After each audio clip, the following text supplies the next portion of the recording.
Is that all you have to say?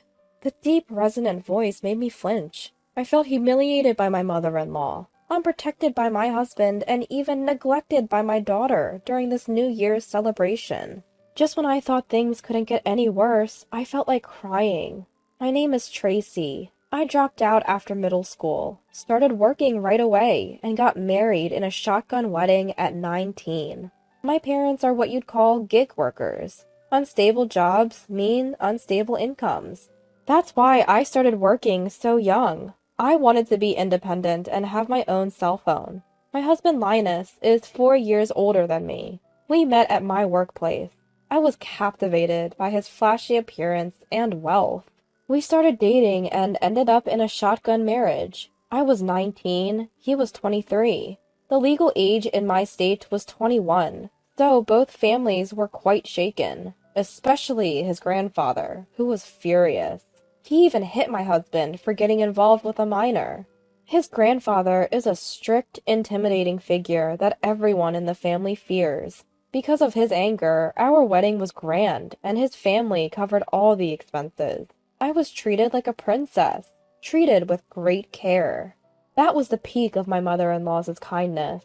10 years into our marriage, she despises me. Her family runs their own business, founded by my grandfather-in-law, who's still the active CEO. He's a strong leader who's grown the company despite challenges. My mother-in-law manages the office as an executive. My husband works elsewhere now, but plans to take over the family business eventually. They have 70 employees and are apparently doing well. The life of such is wealthy. Their lifestyle is far more affluent than anything I've ever known. Every day, meals, clothing, New Year's celebrations, family gatherings, choosing a kindergarten for our daughter. Every time something comes up, the gap between me and my in-laws becomes painfully clear. I live a very ordinary life, but to my mother-in-law, I must seem poor. She's always frowning when she looks at me. At first, it was subtle digs, but now she openly dislikes me, calling me low class. I've been demoted from princess to servant. My husband initially tried to mediate between us, for the first few years at least. At some point, he started siding with his mother, because she gives him an allowance. She's essentially bought his loyalty. I give him a proper allowance from our household budget, $400 a month. I don't think it's a small amount, but he's chosen to side with her. I wonder how much she's giving him. Another depressing year-end is upon us. Since they run their own business, this is a busy time with client visits and year-end adjustments for employees. I've traditionally taken on the household chores for my in-laws during this period. I juggle this with my own work and household tasks.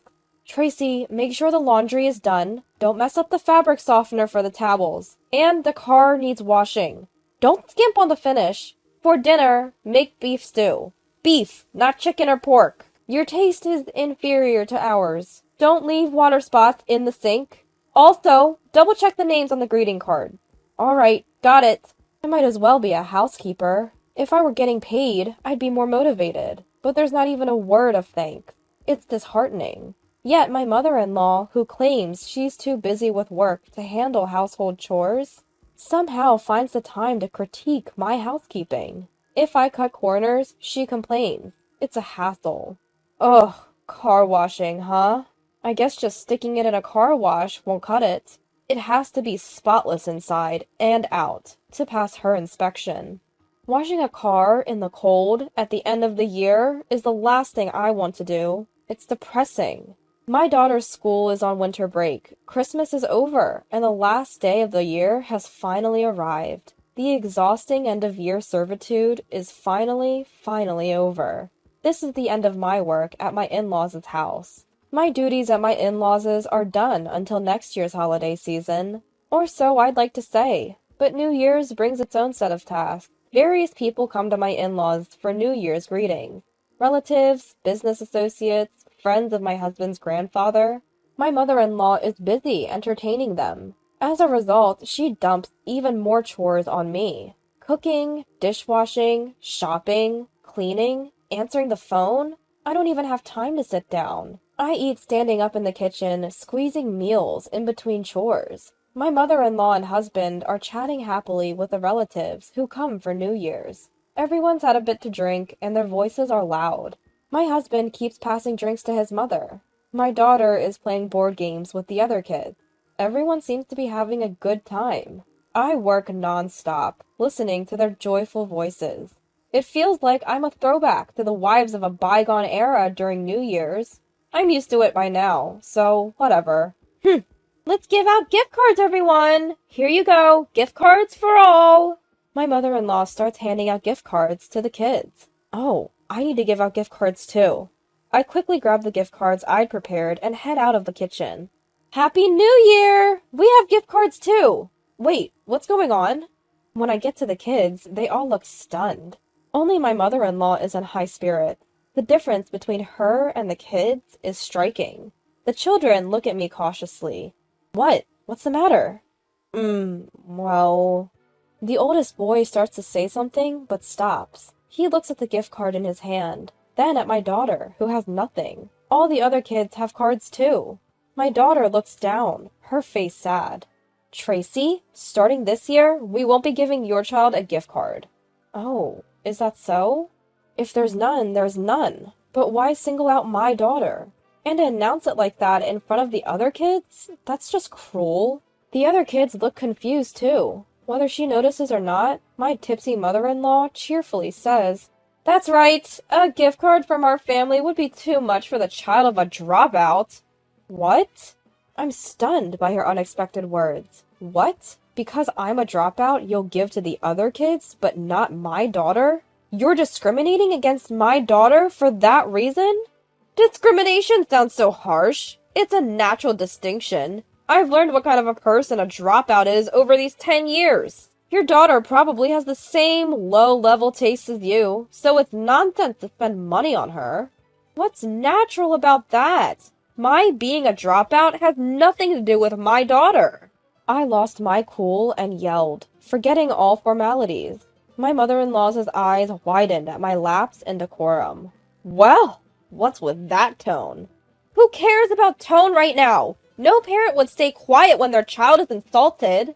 Insulted? Who do you think you are? Your only asset is your youth. You have nothing else. You're a dropout who can only do housework. I'm an executive in a company, far more accomplished than you. That has nothing to do with our daughter. You said something terrible to her. Apologize. And you! Say something! Huh? Me? My husband was snacking on fruit on the sofa. His own wife and mother are arguing, and he's just chilling? Is he dense? What an idiot. Well, about the gift card, He popped another piece of fruit into his mouth, then mumbled, "Why don't you give some money to Mom? You're always relying on her." What? You're the one getting an allowance and relying on her. Can't you see our daughter is hurt? She's right in front of you, in plain sight, from that sofa. The issue here isn't about the gift card, it's about how mother-in-law is hurting our daughter. My son has a point. You should show respect to your in-laws, even if they're just that by marriage. Would you like to take the small amount gift card you're holding? My mother-in-law laughed haughtily. My husband was only interested in his fruit. This is the worst. What's with this mother-son duo? I've always been treated poorly, but this is a new low. Is it because they've been drinking? That's no excuse. You're despicable! I yelled at my husband. He frowned. Just then, "Is that all you have to say?" A deep, resonant voice made me flinch. It was grandfather-in-law, who had been silent until now. He was sitting deeply in the sofa, eyes closed, yet he exuded an overwhelming presence. I thought I had already hit rock bottom this New Year's, being ridiculed by my mother-in-law, unsupported by my husband, and neglected by my daughter. Could something else happen? I felt like crying, but I couldn't back down. No, there's more! Yes, I'm a dropout. Yes, I don't have an education, but I work hard. Saying I can only do housework because I'm a dropout is a prejudice, and it has nothing to do with my daughter. When I talked back to grandfather-in-law, my husband looked shocked. Like, are you insane for talking back to scary grandfather-in-law? My mother-in-law was smirking. She must be imagining me getting put in my place by grandfather-in-law. All right, I understand, Tracy. I get your point. Grandfather-in-law slowly stood up and clenched his fist. I braced myself, closed my eyes, and looked down. Ouch! The one who screamed was my husband. Grandfather-in-law had swung his fist down onto my husband's head. My husband was disoriented by the sudden pain. I was stunned. So was my mother-in-law. Grandfather-in-law looked furious. You big idiot! What are you doing sitting on the sofa? Huh? While your wife and daughter are being insulted, you do nothing? Explain yourself. Well, it's true that Tracy is a dropout. If you're going to say that, then I'm a dropout too. I know, but you know I'm a dropout, yet you still belittle people for it? Grandfather-in-law's voice, filled with anger, made my husband's eyes widen. He might have known about grandfather-in-law's educational background, but clearly didn't think it was important. Grandfather-in-law then turned to my mother-in-law. I dropped out of middle school and went straight to work. I saved money and started a company. If what you say is true, then I'm also a useless person who can only do housework. Don't think you can insult me and get away with it. Grandfather-in-law is a man who returns favors and holds grudges. He built his company with that indomitable spirit, and now he's angry, feeling insulted. My mother-in-law started to stammer her defense. No, it's different. I didn't mean to insult you, Dad. I was just saying that Tracy is a dropout. As she said dropout again, grandfather-in-law's face grew even more menacing. Don't think I'll let you forget the struggles I've been through. Do you know how hard it was to be looked down upon by competitors and clients just because I'm a dropout? Yes, I know, but... My mother-in-law was taken aback. Grandfather-in-law was erupting like a volcano. His explosive anger was terrifying. Since you're my dropout daughter, you must also have a poor sense of judgment. Probably why your husband left you. Truly pitiful. Dad, we're not talking about that now. I thought you would have learned your lesson after the first painful experience. Have you forgotten how much you had to pay your ex-husband in emotional damages? You haven't changed. Pathetic. My mother-in-law had a past where her spouse left her, which happened when my husband was in high school. She considers her divorce a stain on her life and gets upset when it's mentioned.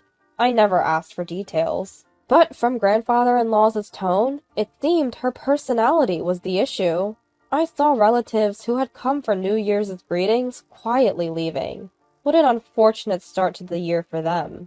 Spending money on you, who never learns from her mistakes, is nonsense. Once the New Year's holiday is over, you'll be removed from your executive position. You'll switch to part-time. What? My mother-in-law let out a voice of despair, but she couldn't defy grandfather-in-law, who held absolute power in this house. Linus, you're always relying on Mom, right? Yeah?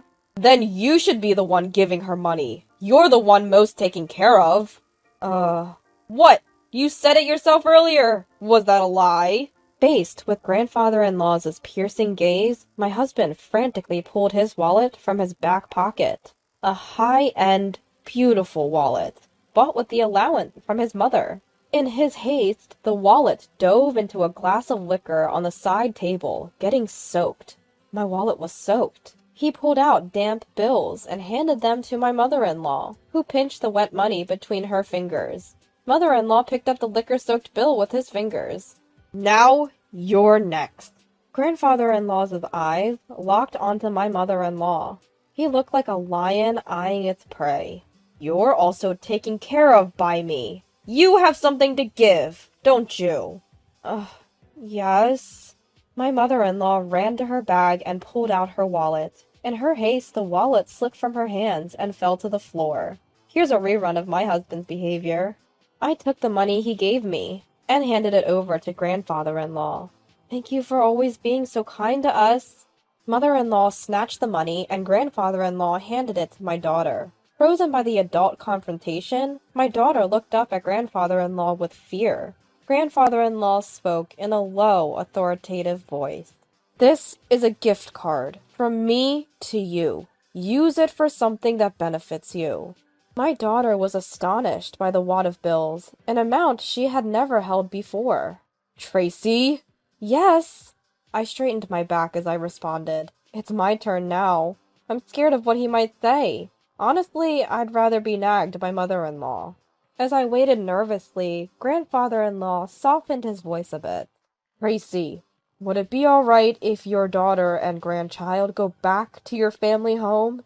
If it's okay with them, take some food and celebrate the new year there. I have to talk with these two fools. I think that would be fine. Even if my family says no, we're going. It's okay. What grandfather-in-law pointed to was a special New Year's meal. His house, always busy with New Year's visitors, had ordered several such meals. It was the most luxurious one. I braced for mother-in-law's objection, but she seemed preoccupied with what grandfather-in-law would say next. She didn't react at all. I quickly wrapped up the food and cleared the table. My daughter helped me. Then grandfather-in-law said, "Let your daughter and grandchild do it. Go quickly." As soon as grandfather-in-law said that, mother-in-law and my husband hurriedly stood up and started gathering the dishes. My daughter and I exchanged the glances and left. My parents were surprised by the sudden visit, but welcomed us warmly. The New Year's celebration at my family home was simple, with no decorations. The meal was also simple, and of course, there was no alcohol. Then came the lavish meal we brought. My parents were delighted and called my in-laws to thank them. Mother-in-law's voice on the phone sounded weak and deflated. My daughter and I stayed for 2 nights and returned home. For the first time since getting married, we had a relaxed New Year's celebration and felt happy. When we got home, a lot had happened. First, my husband and mother-in-law had been severely scolded by grandfather-in-law and had become meek. They stopped complaining and making snide remarks. My husband also stopped siding with mother-in-law. Furthermore, my husband had lost his path to eventually taking over as president from grandfather-in-law. Grandfather-in-law had nominated a successor from among the employees. The person chosen had contributed to the company for many years and was trustworthy. He was well-versed in the business and had the employees' trust. Honestly, I think the company is safer in his hands than in my husband's. As promised, mother-in-law was removed from her executive position and fired before the New Year's break ended. She was rehired as a part-time employee at grandfather-in-law's company. The administrative tasks mother-in-law had been handling were delegated to someone else. That person turned out to be more efficient and accurate than mother-in-law. Between the new president and the smooth transition of mother-in-law's duties, I'm truly impressed by grandfather-in-law's talent in human resources. He's a strong leader, no doubt about it. Mother-in-law's income took a nosedive after she lost her executive position. As a result, my husband no longer receives an allowance from her. The employees who used to flatter mother-in-law for being the boss's daughter have also changed their tune. They're keeping their distance, not wanting to incur the boss's wrath. Mother-in-law has lost the platform where she used to strut around. Now she's working quietly, humbled. My daughter has become more critical of my husband. He didn't defend her when mother-in-law said terrible things, and that's the reason. It's his own fault. After being told by mother-in-law that all I could do was housework, I made up my mind.